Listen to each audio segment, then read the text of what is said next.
नमस्कार, आप देख रहे हैं अपना बिहार, आपके साथ मैं हूं अलीम अतहर। बुलेटिन में खबरों की शुरुआत करते हैं। आय से अधिक संपत्ति मामले में पूर्णिया नगर निगम में तैनात जूनियर इंजीनियर शिवशंकर सिंह के ठिकानों पर छापेमारी चल रही है। निगरानी की टीम पूर्णिया, पटना और सहरसा में छापेमारी कर रही है। शिवशंकर सिंह के घर से गहने और कैश मिले हैं। पटना में छापेमारी का जायजा लिया है संवाददाता संजय कुमार ने। से अधिक संपत्ति मामले में निगरानी अन्वेषण ब्यूरो की टीम आज एक बार फिर से बड़ी कार्रवाई कर रही है। पूर्णिया नगर निगम में कनीय अभियंता के पद पर तैनात शिवशंकर सिंह के ठिकानों पर छापेमारी चल रही है। इस वक्त तस्वीरों में आप देखिए, निगरानी की पूरी टीम यहां मौजूद है। पटना में बोरिंग रोड का ये इलाका है और यहाँ पर राना रेजिडेंसी के एक फ्लैट में ये छापेमारी चल रही है। पूर्णिया में और सहरसा में इनके पैतृक आवास पर भी छापेमारी हुई है। फिलहाल निगरानी की टीम ने अब छापेमारी करीब पूरी कर ली है और तस्वीरों में देखिए जो यहाँ पर एविडेंस मिले हैं उनको कलेक्ट करके उनका ब्यौरा जो है वो दर्ज किया जा रहा है। डीएसपी लेवल के जो ऑफिसर हैं वो रेड को लीड कर रहे हैं और इसके अलावा पूरी टीम जो रिकवरी है यहाँ पर पटना आवास से वो फिलहाल सामने मौजूद है और निगरानी की टीम फिलहाल मुआयना कर रही है और जब सूची जो है वो बना रही है। जो डीएसपी लेवल के ऑफिसर हैं वो लीड कर रहे हैं और पूरी टीम है यहाँ पर। क्या कुछ मिला है यहाँ पर? अभी जेवरात मिले हैं कुछ और ज़मीन के कागजात मिले हैं और निवेश से संबंधित बहुत सारे पेपर मिले हैं। और अप्रॉक्स कितना मिला है इन्वेस्टमेंट का जो निवेश किया गया? अभी उसको कैलकुलेट किया जा रहा है, वो तो देखना होगा और अच्छा खासा निवेश है यहाँ पर। तो अभी देख रहे हैं और भी कई जगहों पे चूँकि छापामारी हो रही है तो वहाँ भी, हाँ वहाँ भी पूर्णिया में भी चल रही है और यहाँ भी चल रही है। अभी कंक्लूड करना भी बाकी है चूँकि अभी ये लोग हैं पूरी टीम में। मेरे साथ 2 डीएसपी और हैं। मेरा नाम गौतम कृष्ण हुआ और नीलाभ कृष्ण है, पवन कुमार हैं, 3 इंस्पेक्टर हैं। किस तरह का मामला है जो ये आय से अधिक संपत्ति का मामला है और ये शिवशंकर सिंह हैं जो जूनियर इंजीनियर हैं, पूर्णिया में पोस्टेड है नगर निगम में, और इनके खिलाफ गोपनीय जांच चल रही थी और उसके खिलाफ ये बिल्कुल आय से अधिक संपत्ति मामले में निगरानी ने अपने ही थाने में इनके खिलाफ एफआईआर लॉन्च किया है और उसके बाद आज ये सर्च ऑपरेशन चल रहा है न्यायालय से अनुमति मिलने के बाद। क्या कुछ मिला है? प्राइमा फेसी जो जानकारी है उसके अनुसार पटना आवास से कई जमीन के डॉक्यूमेंट्स मिले हैं और निवेश के कागजात भी मिले हैं। इसके अलावा ऑर्नामेंट्स भी रिकवर किया गया है। जो लीड कर रहे हैं डीएसपी जो अधिकारी हैं वो उन्होंने इस बात की जानकारी दी है। बहरहाल अभी इस पूरे मामले का पूरा जब जायजा लिया जाएगा और क्या कुछ मिला है इसमें अंतिम कंक्लूजन पर जब पहुंचेगी टीम तब अधिक जानकारी मिल पाएगी। फिलहाल छापेमारी चल रही है और देखना होगा जब छापेमारी खत्म होती है तो आय से अधिक संपत्ति मामले में क्या कुछ निकलकर सामने आता है शिवशंकर सिंह के खिलाफ जो पूर्णिया नगर निगम में कनीय अभियंता के पद पर तैनात हैं। संजय कुमार, न्यूज़ 18 पटना। और पटना के साथ ही शिवशंकर सिंह के पूर्णिया और सहरसा के ठिकानों पर भी छापेमारी की जा रही है। पूर्णिया में शिवशंकर सिंह के घर से 2 लाख रुपए कैश और जेवर के साथ कई जगहों पर निवेश के कागज मिले हैं। इसके अलावा सहरसा स्थित आवास से भी जमीन के कागज और बैंक पासबुक मिले हैं।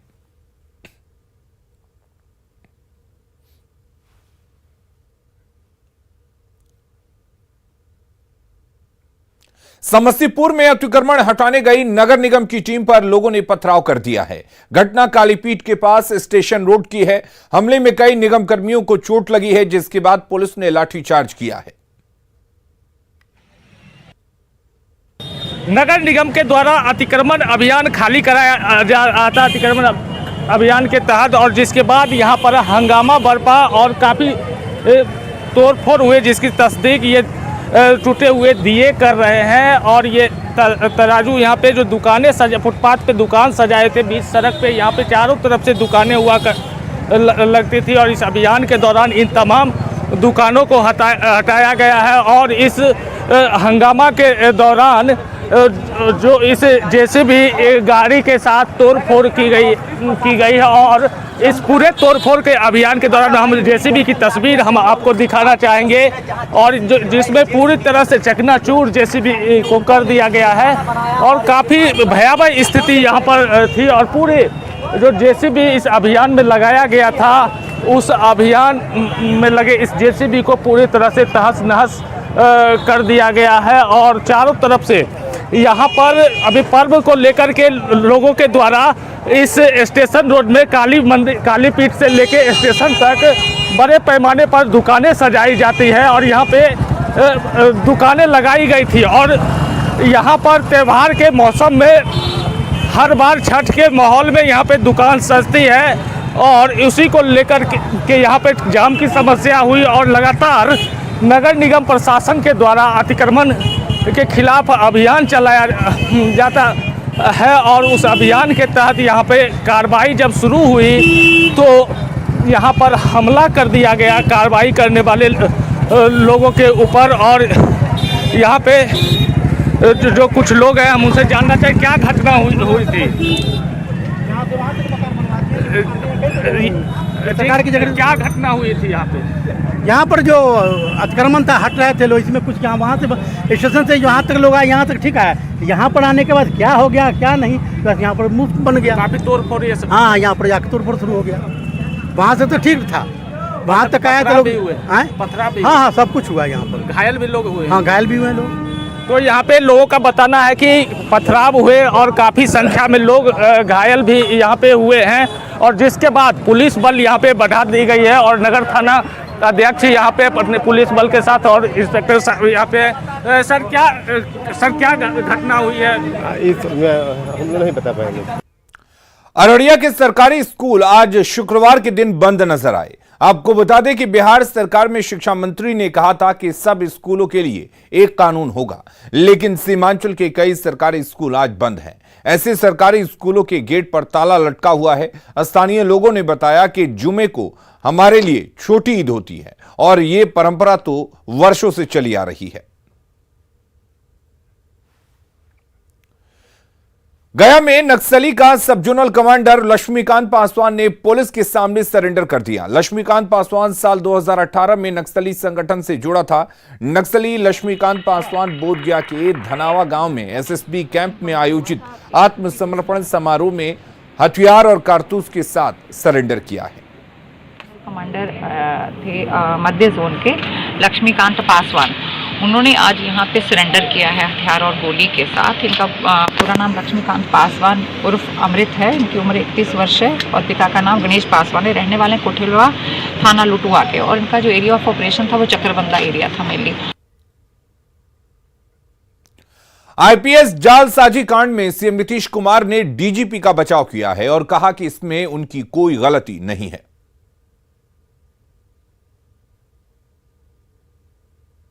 ये जिस तरह से कोई गलत फोन करता रहा और उनको लग गया तो उसके बारे में कुछ किया, बाद में इस बात का रियलाइजेशन हुआ ना कि कोई गलत फोन कर रहा है और उसकी जांच पूरे तौर पर करवाई गई और पता चल गया कि गड़बड़ आदमी बराबर कर रहा है, तो उसके बाद फिर सब कुछ किया जा रहा है कार्रवाई। तो डीजीपी का तो लैब है नहीं, डीजीपी का बेचारे का जो कुछ भी था उनको ये लग गया था कोई बात, और बाद में जब समूचा जांच हुआ तो पता चला कि ये कोई बोगस आदमी फोन कर रहा है और पूरा जो जांच किया गया इसलिए कोई बात नहीं। 2 महीना ना बेचारे का बचा है और बाकी काम सब ठीक करते हैं। अब एक कभी कोई मान लीजिए कि कोई त्रुटि हो गई कोई गलती से और फिर रियलाइजेशन हो गया तो इस पर ज्यादा ध्यान नहीं देना चाहिए। बाकी सारा काम ये लोग बहुत मजबूती से कराते हैं। तो आईपीएस आदित्य कुमार जालसाजी मामले में डीजीपी एसके सिंघल ने कहा कि मामले की बहुत ही गंभीरता से जांच चल रही है और समय आने पर वो अपनी बात रखेंगे। उन्होंने कहा कि लोग इस पर अंदाजा नहीं लगाएं। मामले की सीबीआई जांच पर उन्होंने कहा कि हमारी जांच एजेंसी जांच में पूरी तरह से सक्षम है, लिहाजा हमें किसी की जरूरत नहीं है। ये मामला बहुत ही गंभीर मामला है, इसका अनुसंधान चल रहा है कि सबको ये सुझाव दूंगा कि अंदाजे पे बात बिल्कुल ना करें, इसका अनुसंधान चलने दीजिए और बिल्कुल सही समय पर मैं आपको एक एक चीज के बारे में ब्रीफ करूंगा। क्या लग रहा है कि इस पर लगने की बात फिर आ गई ना, ये तो मैं मना कर रहा हूं, अंदाजा मत लगाइए अंदाजा, बिल्कुल जो बात है। और वैसे भी मैं समझता हूं कि जो है कोई भी किसी भी बात के लिए हम लोग अपना तथ्य को करके तो विपक्ष ने मुद्दा बना लिया। अरे हमें इससे कोई मतलब नहीं है, हमें इससे कोई मतलब नहीं है, हमें किसी पॉलिटिकल बात को में पढ़ना ही नहीं है। हम लोग अफसर हैं। मैं जब कह रहा हूं कि ये बहुत ही संवेदनशील पेचीदा रेयर टाइप का मामला है जिसका अनुसंधान अभी चल रहा है, उस अनुसंधान के उसको चलने दीजिए, उसके बाद जो है बातें करेंगी। इसमें कुछ चीजें और भी हैं जिसके बारे में सही समय पर बात की जाएगी। हमारी जो एजेंसीज हैं जांच की, वो एजेंसीज पूरी तरह सक्षम हैं उनके अंदर पूरी कॉम्पिटेंसी, क्योंकि हमारी कई एजेंसी जो हैं वो अलग अलग तरह की जांच जो है वो करती हैं। जहां तक आप जो बात कह रहे हैं वो उस पर मुझे कोई टिप्पणी करनी ही नहीं है। सीबीआई की जरूरत नहीं है। मैं फिर कह रहा हूं मुझे टिप्पणी नहीं करनी है ना। आप शब्द मेरे मुंह में डालने का प्रयास ना करें ना, अंदाजे पे बात ना करें। मैं बार बार ये कह रहा हूं। बिहार में रोजगार की बहार आने वाली है। सीएम नीतीश कुमार ने कहा कि पिछले 5 सालों में करीब 24,000 लोगों को रोजगार दिया गया है, जबकि डिप्टी सीएम तेजस्वी यादव ने कहा कि महज 2 महीनों में हजारों लोगों को नौकरी दी गई और आने वाले दिनों में और हजारों लोगों को नौकरी दी जाएगी। मतलब समझ लीजिए कि पिछले 5 वर्षों में 24,600 से अधिक पदों पर कर्मियों की बहाली की गई और 5,000 से अधिक पदों के लिए नियोजन की प्रक्रिया अंतिम चरण में, और इसके बाद भी तय कर लिया गया है कि 11,000 और नई बहाली की जाए। तब आप समझ लीजिए कि इतनी बहाली है, 5,000 बहुत जल्दी पूरा होने वाला है और 11,000 की नई बहाली की जाएगी। इससे संख्या तो पूरी रहेगी। सब लोग अपना दायित्व निभाइएगा। और हमारी नई महागठबंधन की सरकार नीतीश कुमार जी के नेतृत्व में अभी 2 महीने कुछ ही दिन हुए हैं और लगातार हजारों की संख्या में लोगों को नौकरियां मिल रही हैं, रोजगार मिल रहा है। आने वाले समय में प्रत्येक अमृत जी ने आपको सारी बात तो बता दी। स्वास्थ्य विभाग ही अकेले 1.5 लाख नौकरी देने जा रहा है। डिप्टी सीएम तेजस्वी यादव ने सरकार कहा है कि बिहार का मॉडल इतना अच्छा है कि केंद्र सरकार भी बिहार का नकल करने लगी है। बिहार मॉडल, जो नौकरी देने वाला जो बिहार का मॉडल है, जो नीतीश कुमार जी का महागठबंधन का मॉडल है, उसको देश अपनाने का काम करेगा। आप सोचिए, हम लोग सरकार बनते ही माननीय मुख्यमंत्री जी नीतीश कुमार जी नियुक्ति पत्र बांटने लगे। अब सुनने में आ रहा है कि प्रधानमंत्री जी कल जो है 75,000 लोगों को नियुक्ति पत्र बांटेंगे। तो इसका क्या मतलब है कि जो बिहार का जो मॉडल है, वही मॉडल जो है वो देश में लागू कर रहे हैं। अब आप समझिए कि कितना बड़ा काम है। ईबीसी आरक्षण पर सीएम नीतीश कुमार ने कहा कि आरक्षण हर हाल में रहना चाहिए क्योंकि इससे वंचित वर्ग के लोगों को मौका मिलता है। गठित कर दिया गया है और जो कुछ भी उसको देख लेगा और सारा सब कुछ को करके उसका वो रिकमेंडेशन कर देगा और उसी के आधार पर फिर से रहना चाहिए। अति पिछड़े वर्ग का रिजर्वेशन रहना चाहिए, वो जरूरी है। अति पिछड़े के लिए तो कब से है, 2006 से ही जब पहली बार पंचायत का चुनाव हुआ और 2007 में भी नगर निकायों के चुनाव के लिए उसी तरह का कानून बना करके भी किया गया। तो एक बार के बारे में तो चुनाव हो रहा था, तो क्यों नहीं आखिर अति पिछड़ों को आरक्षण होगा। और शहरी इलाके में तो सबको मालूम है जी कि किस तरह से अनुसूचित जाति, अनुसूचित जनजाति के अलावे जो अति पिछड़े वर्ग के लोग हैं वो सबसे अधिक गरीबी की स्थिति में और सब कुछ में है, तो उनको जरूर मिलना चाहिए आरक्षण। सीएम नीतीश कुमार ने प्रशांत किशोर के उन बयानों को खारिज कर दिया है जिसमें उन्होंने कहा कि सीएम नीतीश कुमार फिर से बीजेपी में जा सकते हैं। आप कृपा करके मुझसे कभी उनके बारे में मत पूछिए, एक बार तो हम बता ही दिए हैं। अब बाकी जिसको मर्जी है रोज बोलते रहता है, वैसे ही बोलते रहता है। अपनी पब्लिसिटी के लिए जानते ही हैं, तो अपना पब्लिसिटी के लिए बोलते रहता है। बोलते रहे, क्या फर्क हम लोगों को पड़ता है। हमने जिन लोगों की इज्जत की है तो आपको मालूम है ना, आपको तो पता है ना कि हम कुछ लोगों की जो इज्जत की है मेरे साथ कितना दुर्व्यवहार किया है। तो क्या कीजिएगा, छोड़ दीजिए, उस पर कोई कमेंट ही मत कीजिए। बीजेपी ने बिहार सरकार पर केंद्र की विकास योजनाओं को धरातल पर उतारने में रुचि नहीं लेने का आरोप लगाया है। इससे कई योजनाएं अधर में हैं। भारत सरकार का भेजा हुआ पैसा रखा हुआ है और नीतीश कुमार की सरकार उसका टेंडर नहीं कर रही है। और जो हिंदुओं के लिए सबसे आवश्यक कार्य है कि उनका जो अंतिम संस्कार होता है, उसके लिए जो मोदी सरकार ने व्यवस्था करके भेजा है, उसके लिए एक बैकुंठ धाम बनना था जिसमें 2 क्रिमिटोरिया बनना था, एक परंपरागत सौदागरी बनना था और एक विद्युत सौदागरी बनना था। लेकिन नीतीश कुमार की सरकार ने नहीं बनाया। जमुई जिले के बरहट जंगल में बसे गांव के उन स्कूलों को दुरुस्त करने की जरूरत है जिनके भवन को नक्सलियों ने ध्वस्त कर दिया था। सुरक्षा बलों की मौजूदगी से नक्सलियों का सफाया हो जाने के बाद अब इन स्कूलों में शिक्षा व्यवस्था पटरी पर लौट रही है। ऐसे में लोगों को इंतजार है स्कूलों के खुलने का। बरहट जंगल में बसे जमुनिया टांड गांव के स्कूल का जायजा लिया संवाददाता केसी कुंदर ने। जमुई जिले के बरहट प्रखंड का वो इलाका जो नक्सलियों के गढ़ माना जाता था, आज सुरक्षा बलों के दबिश के कारण नक्सल मुक्त हुआ। तो अब स्कूल भी खुलने शुरू हो गए हैं और बच्चे स्कूल में पढ़ने भी शुरू हैं। लेकिन जो स्कूल भवन को आज दशकों पहले उड़ाया गया था उसे दुरुस्त करने की ज़रूरत है। हम खड़े हैं अभी बरहट प्रखंड के जमुनिया टांड जो प्राथमिक विद्यालय है और देख सकते हैं कि 2013 में इस बिल्डिंग को नक्सलियों ने विस्फोट कर उड़ाया था। अब ज़रूरत है इसे दुरुस्त करने की और तस्वीर हम दिखाना चाहेंगे। ये जमुनिया टांड प्राथमिक विद्यालय है। अगर बात करें तो इसी इलाके में चौरमारा मध्य विद्यालय है, वहाँ का प्राथमिक विद्यालय है, वहाँ का भी यही हालात है कि वहाँ भी नक्सलियों ने 2013 में ही विस्फोट कर स्कूल बिल्डिंग को उड़ा दिया। लेकिन स्थितियाँ बदली है। अब देखा जाए तो स्कूल में बच्चे पढ़ रहे हैं। अगर तस्वीर सामने है यहाँ पर कि बच्चों की पढ़ाई हो रही है, बच्चे आए हैं। और जहाँ तक इस स्कूल की बात करें तो इस स्कूल में 200 बच्चे नामांकित है, लेकिन उपस्थिति है कम है। लेकिन देखा जाए तो परिस्थितियां बदली है। हैरानी की बात है कि अगर इस इलाके में अभी भी एक हाई स्कूल नहीं है, जिस कारण 5वीं तक तो पढ़ाई हो जाती है, लेकिन 8वीं तक की पढ़ाई करने के लिए जंगल वाले इन गांवों के बच्चों को 5 से 6 किलोमीटर दूर जाना पड़ता है और हाई स्कूल है नहीं। ऐसे में परेशानी होती है। स्कूल के एक टीचर हैं, उनसे बात करेंगे। अच्छा, स्कूल बिल्डिंग कब उड़ा था? बिल्डिंग 2013 में उड़ा था जी। हाँ। अब तो स्कूल खुलने, बच्चे पढ़ने आ रहे हैं। क्या जरूरत है? नया भवन इसमें अगर बन जाता है तो ठीक है, क्योंकि जर्जर भवन हो गया है। हाँ। एक साइड उड़ गया है, कभी भी गिर सकता है।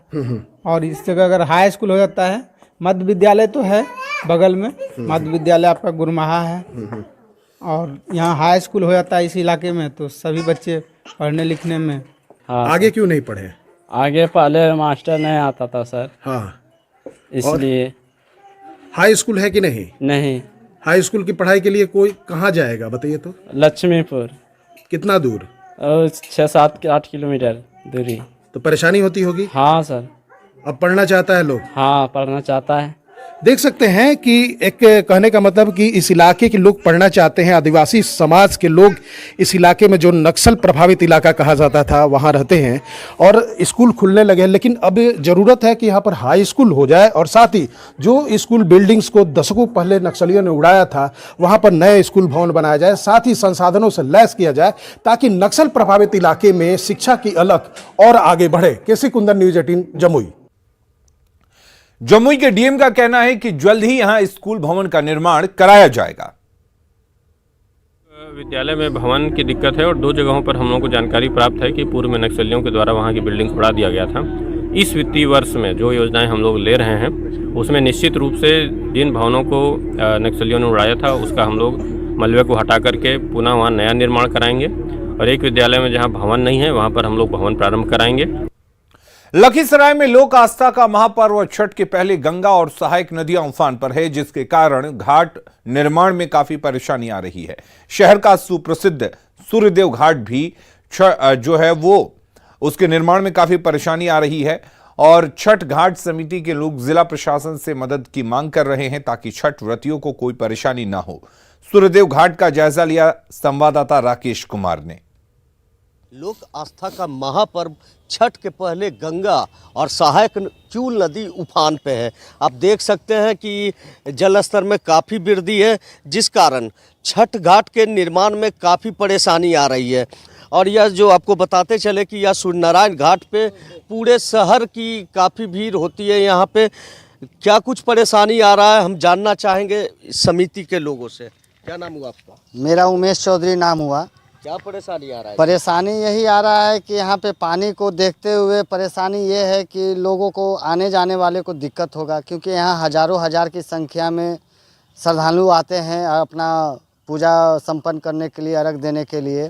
तो यहाँ थोड़ा सा कचड़े का अंबार है, मिट्टी पानी में ज़्यादा है और पानी घट रहा है थोड़ा थोड़ा करके, लेकिन जितना घटना चाहिए उतना घट नहीं रहा। परेशानी पानी बहुत ज़्यादा है नदी में, बस यही वजह से परेशानी है। तो आप लोग किस तरह से अभी तैयार कर रहे हैं घाट को? जैसे जैसे पानी घट रहा है वैसे वैसे हमारा प्रोसेस चल रहा है। तो आपने सुना बढ़ते जल स्तर के बाद छठ घाट निर्माण में काफ़ी परेशानी आ रही है और समिति के द्वारा जिला प्रशासन से मदद की मांग कर रहे हैं। राकेश, न्यूज़ 18 लखीसराय। और खबरें लगातार जारी हैं, आप बने रहिए न्यूज़ 18 बिहार झारखंड के साथ।